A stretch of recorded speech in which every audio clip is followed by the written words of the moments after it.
You already know what it is. I'm just trying to live. 911, what's the address of your emergency? Yeah, I have my friend here. He got shot. Where is he bleeding from? His head, his face.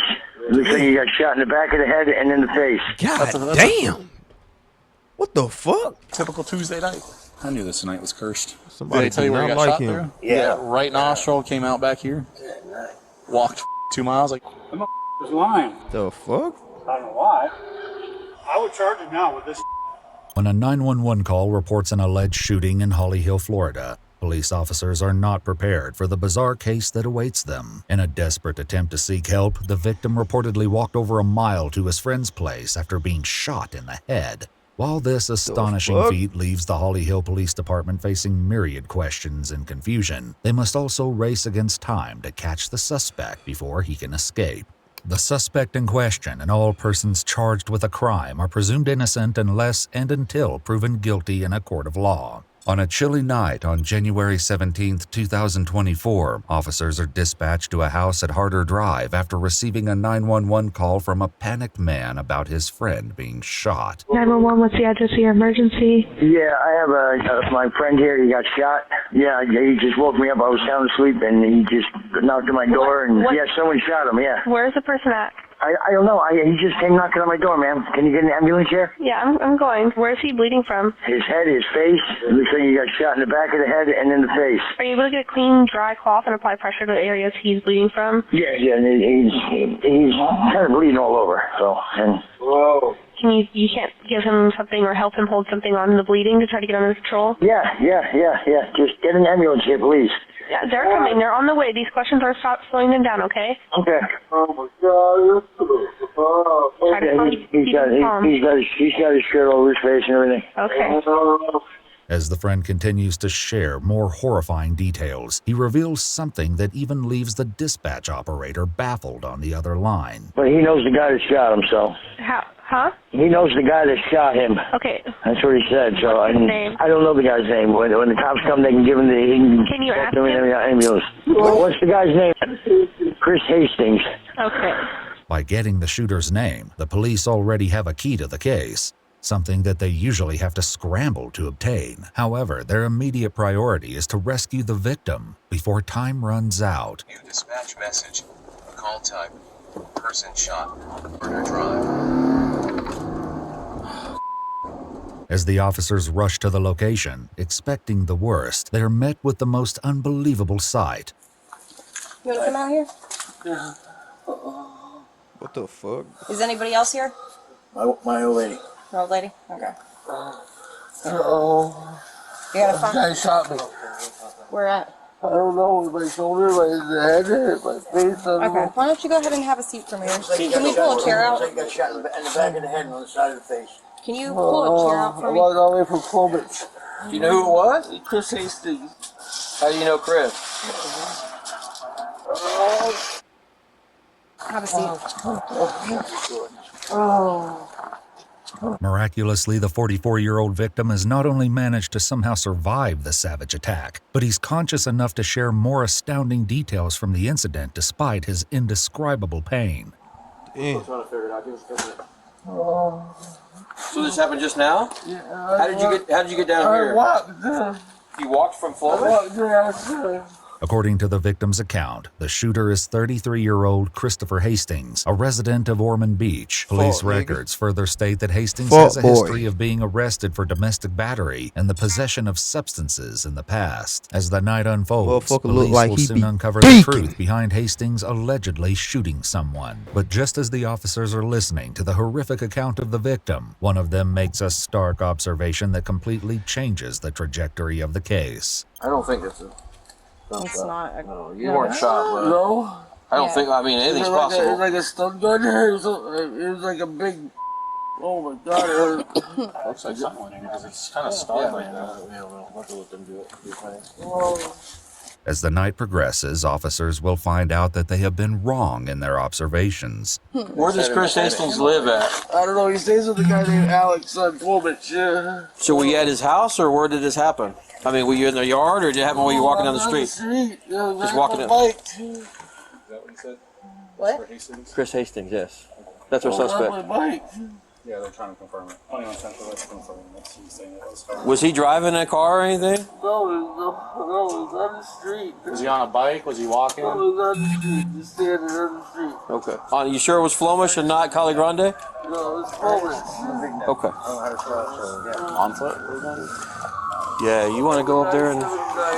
He says on Flomish. As the victim continues to share more information, the police finally find out the motive behind the alleged shooting. How do you know it was Flomish and almost Riverside? I left the bar. You left the bar? I was at Rousey's. So you was at Rousey's, and then you were... I left the bar. Oh, my God. My girlfriend's car was there, and I yelled. I was like, what the f?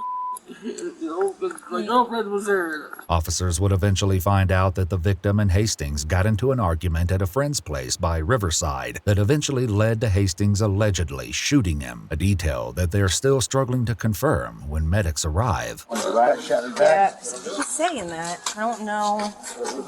21's going to be out there to try to find our victim's bike if we can have a deputy help him out. According to the victim, Chris is on foot. No vehicle involved. Do you have any clothing description of Chris? It was too dark. I just heard his voice, and I knew it was Just dark clothing. Does it look like a shot?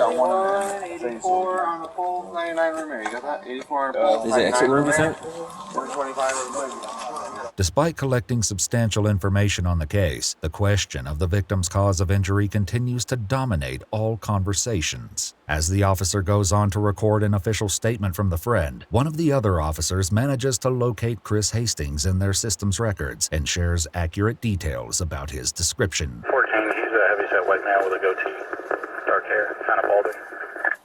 On the other hand, the officer who had left to look for the victim's bike has some news to share. 21 Central.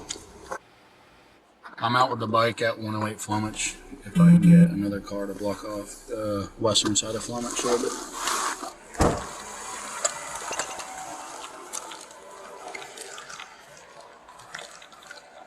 Ten on 2. I'm just gonna block off like 30 feet from each side of the bike and put up tape for now. As both the officers begin to scour the area, they know that only solid evidence can prove the victim's bizarre story. It's incredible that despite having a gunshot wound to the head, the victim was able to give an accurate location of his bike. So there's a shoe, there's his hat, all the blood's right there. Was he shot in the head? Yeah, like right here. And then a leg. So he just said this guy he knows just walked up and shot him? Yeah. Are you serious? He said he was a couple units in front of him? Yeah, it's 37 on them. I'm trying to find a casing. As the officers struggle to locate the ever-evasive casing, one of their leads receives an update that changes the course of the case yet again. 10-4 Central, WC2. I copy, I'm aware. Thank you. The police had managed to locate Christopher Hastings within 8 minutes of the initial report. Hands on top of your face, do it now! If you do anything other than we tell you what to do, you will be shot. Do you understand? Get out. Cool. Got it. Get out. Get out.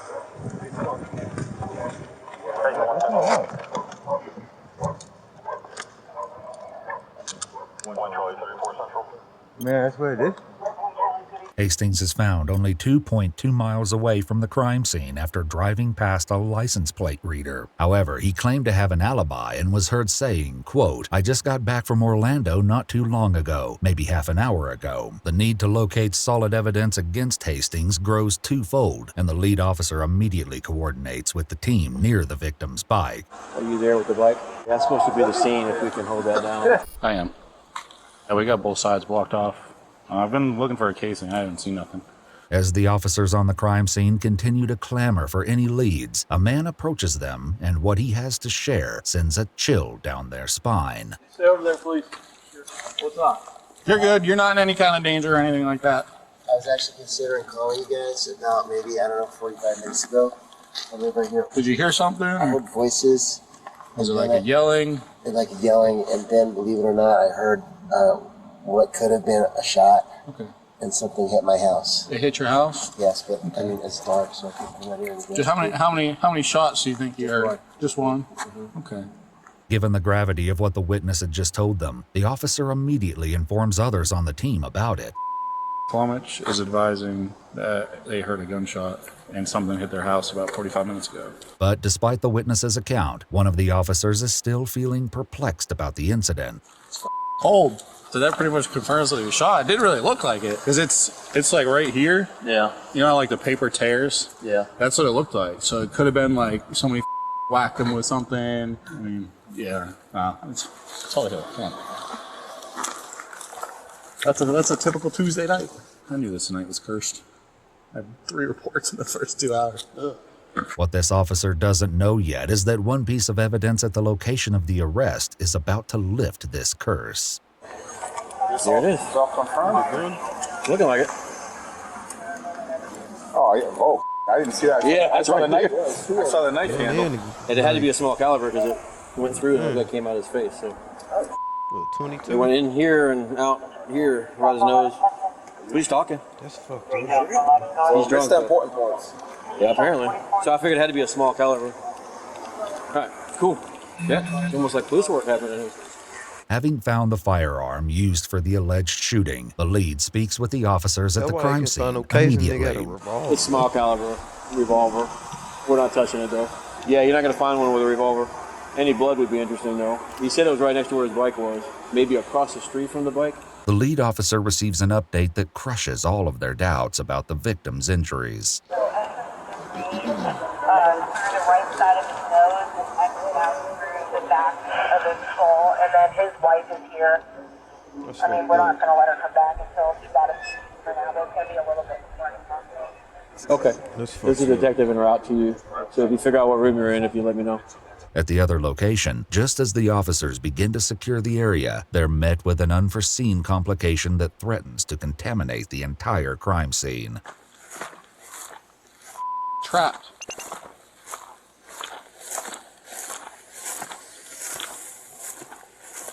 Is that one hitting? No. It's not hitting it. No. I know. There's no hose turn-offs. There's no hose turn-offs. I'm just worried that this side's going to turn on next. Anything on the side of the house that's 24? No, I checked all the hose spigots. I just don't want to damage the... Yeah. As the officer continues to process the crime scene into evidence, more backup officers arrive to lend their assistance. With the pictures punched in for evidence, officers begin to seal all articles from the crime scene to be brought to the station for additional processing. At the location of the detainment, officers are now planning a strategy to break Hastings into a confession, but they don't know yet that Hastings is going to share new stories with them once he steps inside the interrogation room. We're gonna hold him. I'm gonna stay with the car. I got 3 detectives coming. Apparently, it was in the nose and out the back. Probably say he was trying to break into my shit. Entry through. I thought it was So it's definitely execution. Oh yeah, he shoots it like that. Yeah. Police find more than weapons in the suspect's car. According to the police report, they also find items they refer to as paraphernalia and, allegedly, a small baggie filled with a suspicious crystal-like substance. As valuable as these findings may be, Told you the nigga be geeking. Nigga be geeked at this bitch, boy. they don't necessarily prove that Chris Hastings is guilty, and if police take what the suspect is telling them at face value, they've detained an innocent man. Can you tell me what I did? He's fully searched. This is just I'm done going through it. We'll figure it out. I'll talk to my sarge. Yeah, because I'm sitting here like, I'm cooperating obviously. I'm not dumb enough to resist you guys. I just want to know what I'm being arrested for. No problem. Anybody read you your Miranda? No, nothing. Yeah, we'll do that. You're not arrested. You're just being detained. As the suspect is driven to the police station, however, he determines that there isn't much difference between the two, and he makes it clear that he's not getting the treatment he deserves. I don't know what's going on. Like, why am I being transported? I'm only being detained. No, to the PD. Yeah, I know, but why am I being transported anywhere if I'm only being detained? Stay right here with my vehicle. So you guys are giving me questions, I got no problem answering questions. Because right now it sounds like I'm being detained, it's like I'm being arrested. What was that, sir? Captain, Sergeant. Yeah, you saw him earlier. He's gonna come out here. Well, you should have been talking to me before a cuff got put on me. If I'm being detained, I'm sitting here like I'm arrested. No rights read, no seatbelt put on for the drive. Yes, sir. Apologize for that. The suspect does a convincing impression of a man who's done nothing wrong, but Chris's story of what happened between him and the victim, Ernest, will shift before the night is through. After Chris has read his rights at the station, he shares being still unaware on the reason for his arrest. Who shot him in the face? He got shot? Holy when? Tonight. Well, I got that part. When? Wasn't too long after about 1:30, 2 o'clock. Where? Well, that's what I'm going to ask you, Chris, because this is where we're going to need to start getting really honest with each other, okay? Because you're here for a reason. It's not like we picked you at random, okay? Yeah? I mean, I'm trying to be straight with you. I'm not trying to surprise you with anything. I'm just trying to get down to what happened and possibly hear your side of the story. So all I know is that me and him don't really talk all that much because he thinks I'm He thinks you're with... Yeah. Okay. You said they've been dating for what, on and off 3 years? Yeah. Okay. Like I said, I've only talked to the guy like 2-3 times. Other than that, he's been yelling threats at the house and whatnot that I'm a dead man and everything else. Over at your house? Yeah. Or over at Alex's house when I happen to be there. Who's Alex? A buddy of mine. Oh, okay. Gotcha. We go over there and play video games. Gotcha. Where does Alex live? Flumich? Although Chris tries mightily to make it sound like this incident happened at some distant moment in the past, the detective has more recent altercations on his mind. What happened tonight at Alex's house? Don't know. I haven't been there. Are you sure?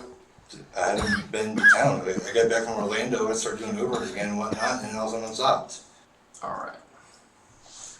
He got shot in the face? Chris, that gun you got in the car matches exactly to what shot this dude.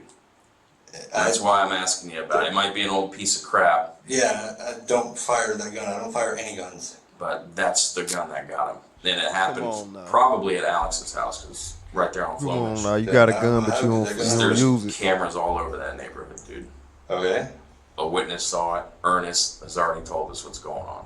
Because it didn't kill him, and it didn't f him up that bad. Apparently the bullet just kind of went around and out the skin. That's cool as hell. Happens a lot, actually, especially with those smaller calibers. So what happened, dude? Then she just kept threatening me. So, yeah, I mean, I need to know specifics here. I mean, if he did something, I need to know. Why you lied then if he was... riding his bicycle outside and whatnot, constantly yelling profanities and everything else. And I go outside. But you lied. Like, first I would have been like, man, that nigga was trying me. He was trying me. I felt threatened. I had to pop his ass. He said I was going to be dead. I'm like, huh? Pop, pop, pop. You know? Why you ain't say that in the fucking beginning, dumbass?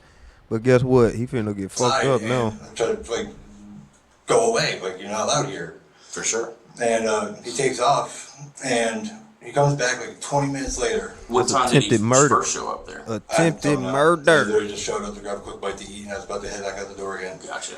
So you went for a walk? Yeah, and all of a sudden he comes up behind me again and starts screaming, and I stop and I turn around, and he's charging straight at me. I jump off to the side. Cool, whatever. He turns around, he comes back and starts doing it again. And I was like, don't make me. And he goes around the block. I think, cool, he's finally gone. And all of a sudden I hear pedaling behind me. I turn around and there he is right about to hit me. That's pop. Yeah, man. So, I mean, what happened after? I panicked. I went back to the house and I said, I accidentally shot him. You said that to who, Alex? Or... Okay. Police speak to the young woman the next day, and she confirms that this conversation took place, though she doesn't mention hearing the word accidentally. As oblivious as Chris claims to be about how things escalated that night, police find evidence on his phone that tells a different story. In a message to his friend roughly 4 months earlier, Chris says he's dating the beautiful girl at the center of this romantic dispute, but says that her ex is causing headaches. Chris goes on to say, quote, "It'll be handled soon enough." Chris remains insistent that he's only now learning the shocking news that he shot Ernest, but that doesn't quite jibe with what other witnesses heard. The young woman tells police that she could hear Ernest screaming after the gunshot, and of course, the neighbor had a similar story. Did you hear what they were yelling about? It wasn't really words, it was more like just screaming. The facts of that night are beginning to line up, but there's one last subject to address, the matter of intent. Were you trying to kill him? No. I didn't even want to hit him. I just wanted to scare him. You tried to kill this man. You tried to pop him in the back of the head. How the fuck you get behind him? I didn't even really know it was loaded until after it popped off. And that's when I panicked and I went back inside and I got my keys and got my car and just drove. So when you pulled the trigger, you're just expecting to hear like a click to scare him? Yeah. I wasn't even planning on pulling the trigger. What? I was just hoping like the sight of it would be enough to deter him, like, go away. And when he startled me from behind, I just turned. No, bro. You pulled the trigger, though. You pulled the trigger. But he's gonna be all right, right? But I don't know. I mean, I'm not a doctor, and I didn't actually go to the hospital to really see him. I just, seen pictures of him and stuff. I don't know how to handle having. If he dies, I don't know how I would handle having a ton of options. Until the end, Chris sticks with his story that he never meant to hurt Ernest, much less kill him. However, this claim won't be enough to prevent Detective Barrett from officially putting him under arrest. All right, Chris. So, like I said, you're going to be charged, okay? Given the circumstances and everything thus far, and just what the evidence is showing, at this time, it's going to be an attempted murder charge, okay? That doesn't mean that's what's going to fly down the road, but that's what's going to be booked into jail, okay? You understand that? What, they gonna change it to attempted manslaughter? All right, man. Hastings has been squared away for the time being, but the investigation continues. An officer tries to speak with the victim at the hospital, but the overwhelming pain prevents Ernest from giving her a thorough interview. Hey, I'm Austin McCork with the Holly Hill Police Department. Can you run me through what happened? I know you're in a lot of pain. We've got him in custody, okay? Oh, sorry. My girlfriend's car there, but ignored me. And then he came out, and then I went around a block, but I came back to he was up the street, and he stopped me when I drove by him. Why? When you rode by him? Yeah. Sorry, kind of hard. So your girlfriend's car was at a friend's house? Yeah, where he's been staying. Where that guy's been staying? Yeah. So you thought that they were hooking up, or what? Did you say anything to her or him? Meanwhile, the search for physical evidence continues. Chris tells police that he disposed of the spent casing in a nearby parking lot. Unfortunately, even with the help of surveillance footage, the cops can't locate it. They try again in the garbage cans on Flomich, a dirty job that leads to frustration. That looks like a cigarette butt, right? Whatever that is, or whatever, I don't know. That cylindrical or anything? It's gross. Yeah. See it, dude. I'm lying. I don't know why. I would charge him now with this. Despite Chris's insistence that the casing would either be found on Flomich or the parking lot, police are unable to locate it. But as challenging as this strange case has been for each one of them, the lasting impression left on the officers that night will likely be the victim's extraordinary resilience. You got all the blood right there, and it trails down. You can see where he kind of laid and rolled. And then he got up. He walked with one shoe all the way to Marina Grande. Did they tell you where he got shot through? Yeah. Right nostril came out back here. Walked 2 miles. I guess he's drunk as though, so that'll help. Yeah, that's... So he was maybe... So he was going this way. Yeah. I think he was going home after fishing. All right. After a brief hospitalization, Ernest recovered enough to meet with police at the station 6 days later. At that time, he admitted to yelling at his girlfriend from the street on the night of the incident. He alleged that when he rode his bike past the house a second time, Chris Hastings emerged from the shadows and shot him in the face. As of today, Ernie has made a complete recovery following the incident. He's grateful for what he has and spends more time with his children. Christopher Hastings was charged with attempted second-degree murder, aggravated battery, tampering with evidence, and other unspecified crimes, and is being held at the Volusia County Branch Jail on no bond. Man, y'all better be safe out here, boy. These motherfuckers crazy. And don't be yelling at no hoe. If the bitch a hoe, just let her go, man. I'm just trying to live, nigga.